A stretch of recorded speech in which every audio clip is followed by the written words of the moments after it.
ಬಜೆಟ್ನಲ್ಲಿ ಕಲ್ಯಾಣ ಕರ್ನಾಟಕ ಭಾಗಕ್ಕೆ 5,000 ಕೋಟಿ ಕೊಟ್ಟಿದ್ದೇವೆ ಅಂತ ಕಲಬುರಗಿಯ ಕಲ್ಯಾಣ ಪಥ ಕಾರ್ಯಕ್ರಮದಲ್ಲಿ ಡಿಕೆ ಶಿವಕುಮಾರ್ ಹೇಳಿದ್ರು.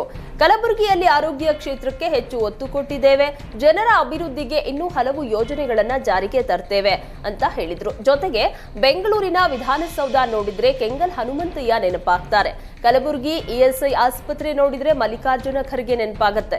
ಕಲ್ಯಾಣ ಕರ್ನಾಟಕಕ್ಕೆ ಆರ್ಥಿಕ ಸ್ವಾತಂತ್ರ್ಯ ತಂದುಕೊಟ್ಟಿದ್ದು ಮಲ್ಲಿಕಾರ್ಜುನ ಖರ್ಗೆ ಅವರ ಹೋರಾಟದಿಂದ 371 ಜೆ ಸ್ಥಾನಮಾನ ಸಿಕ್ಕಿದೆ ಅಂತ ಎಐಸಿಸಿ ಅಧ್ಯಕ್ಷರನ್ನ ಹಾಡಿ ಹೊಗಳಿದ್ದಾರೆ. ಕಲ್ಯಾಣ ಕರ್ನಾಟಕ ಭಾಗಕ್ಕೆ 5,000 ಕೋಟಿ ಕೊಟ್ಟಿದ್ದೇವೆ ಎಂದು ಡಿಕೆಶಿಗೆ ಮಲ್ಲಿಕಾರ್ಜುನ ಖರ್ಗೆ ತಿರುಗೇಟನ್ನ ನೀಡಿದ್ದಾರೆ.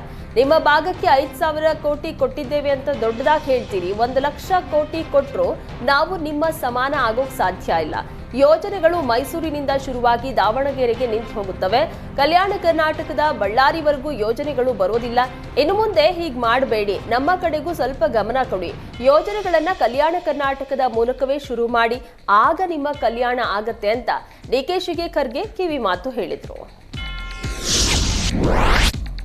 ಹಲಾಲ್ ಬಜೆಟ್ ಇಂದ ಬಿಜೆಪಿ ಸಚಿವ ಆರ್ಬಿ ತಿಮ್ಮಾಪುರ ಟಾಂಗ್ ನೀಡಿದ್ದಾರೆ. ಬಿಜೆಪಿ ನಾಯಕರಿಗೆ ಹಿಂದೂಗಳ ಓಟ್ ತೆಗೆದುಕೊಳ್ಳೋದು ಒಂದು ಭ್ರಮೆ ಇದೆ. ಬಜೆಟ್ ಬಗ್ಗೆ ಚರ್ಚೆ ಮಾಡಿ ಅಂದ್ರೆ ಅಲ್ಲೂ ಮುಸ್ಲಿಮರ ಬಗ್ಗೆ ಮಾತಾಡ್ತಾರೆ. ಮುಸ್ಲಿಮರ ಹೆಸರು ಹೇಳಿ ಇವರು ಅಧಿಕಾರಕ್ಕೆ ಬರ್ತಾರೆ. ರಾಷ್ಟ್ರದಾದ್ಯಂತ ಇಂತಹ ಭ್ರಮಾಲೋಕದಲ್ಲಿ ಜನರನ್ನ ತೇಲಿಸ್ತಾರೆ. ನಾವು ಎಲ್ಲ ಜನಾಂಗವನ್ನ ಪ್ರೀತಿಸ್ತೀವಿ, ಹೀಗಾಗಿ ಅಲ್ಪಸಂಖ್ಯಾತರಿಗೆ ಕೊಟ್ರೆ ಏನ್ ತಪ್ಪು? ನಾವೇನು ಹಿಂದೂ ವಿರೋಧಿಗಳ? ನಮ್ಮನ್ನ ಹಿಂದೂ ವಿರೋಧಿ ರೀತಿ ಬಿಂಬಿಸಿ ಮತ ಪಡೆಯುವುದು ಬಿಜೆಪಿಗರು ಯಾವತ್ತು ರಾಷ್ಟ್ರದ ಹಿತ ಕಾಪಾಡಿದವರಲ್ಲ ಅಂತ ವಾಗ್ದಾಳಿ ನಡೆಸಿದ್ದಾರೆ. ಜೆಡಿಎಸ್ ಪಕ್ಷ ಸಂಘಟನೆ ಮಾಡಲು ಸ್ವತಃ ದೇವೇಗೌಡರೇ ಅಖಾಡಕ್ಕೆ ಇಳಿದಿದ್ದಾರೆ. ಮುಂದಿನ 3 ತಿಂಗಳಲ್ಲಿ 4 ಸಮಾವೇಶ ನಡೆಸುವುದಕ್ಕೆ ನಿರ್ಧರಿಸಿದ್ದಾರೆ. ಅಹಿಂದ ಯುವಕರು, ಮಹಿಳೆಯರು, ಹಿರಿಯರ ಸಮಾವೇಶ ನಡೆಸುವುದಕ್ಕೆ ನಿರ್ಧರಿಸಲಾಗಿದೆ. ಮುಂಬರುವ ದಿನಗಳಲ್ಲಿ ನಿಖಿಲ್ ಕುಮಾರಸ್ವಾಮಿ ರಾಜ್ಯದ ಉದ್ದಗಲಕ್ಕೂ ಓಡಾಡಿ ಪಕ್ಷ ಕಟ್ಟಬೇಕಿದೆ ಎಂದರು. ಮುಂದಿನ ವಿಧಾನಸಭಾ ಚುನಾವಣೆಯಲ್ಲಿ ಕನಿಷ್ಠ 80 ಮಹಿಳೆಯರು ಜೆಡಿಎಸ್ನಿಂದ ಸ್ಪರ್ಧಿಸಬೇಕಾಗಿದೆ. ಅದನ್ನ ನಾನು ಕಣ್ಣಾರೆ ನೋಡಬೇಕು. ಲೋಕಸಭೆಯಲ್ಲಿ ಮಹಿಳಾ ಮೀಸಲಾತಿ ವಿಧೇಯಕ ಅಂಗೀಕಾರವಾಗಿದ್ದು ಮಹಿಳೆಯರು ಚುನಾವಣೆಗೆ ಸ್ಪರ್ಧಿಸಲು ಅನುಕೂಲವಾಗಿದೆ ಎಂದರು.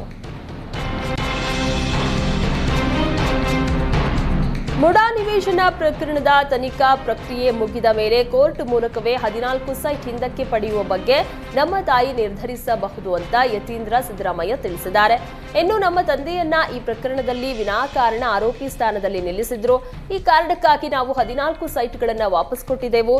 ನ್ಯಾಯ ಪ್ರಕಾರವಾಗಿ ನಮಗೆ ಸೈಟ್ ವಾಪಸ್ ಕೊಡಬೇಕಾದ ವಾತಾವರಣ ನಿರ್ಮಾಣ ಬರಬೇಕಾಗಿತ್ತು ಅಂತ ಯತೀಂದ್ರ ಹೇಳಿದ್ದಾರೆ.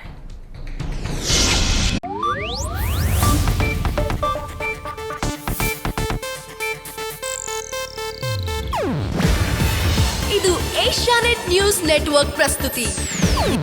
ನೀವು ನೋಡ್ತಿದ್ದೀರಾ ಏಷ್ಯಾನೆಟ್ ಸುವರ್ಣ ನ್ಯೂಸ್.